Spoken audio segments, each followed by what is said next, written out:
Live from the world's capital markets, here are the latest financial headlines brought to you by News Factory. Hello and welcome to Monday's Daily Financial Review. Here's what's making the headlines in the markets today.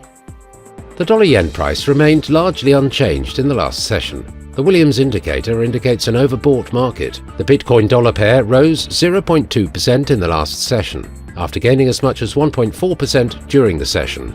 The CCI is giving a positive signal. The Aussie-dollar pair traded sideways in the last session.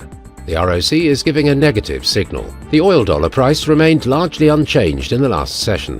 The stochastic RSI is giving a positive signal. Coming up, the choices from our chief analysts for today.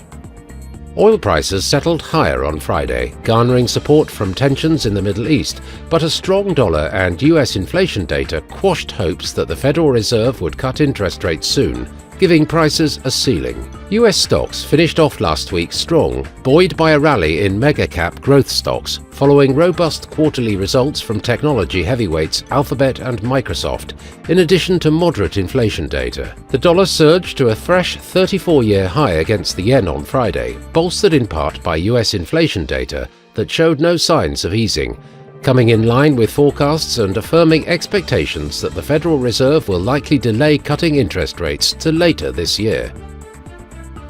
Those were today's major economic events. And now, moving on to world financial headlines.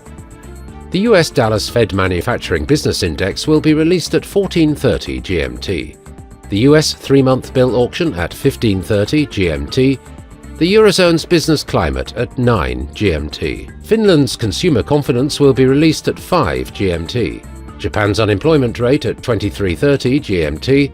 Japan's large retailer sales at 23:50 GMT. We hope that you've enjoyed Monday's financial review. On behalf of all of us here, we wish you a productive trading day. Be sure to join us tomorrow morning for the latest news and events from the financial markets.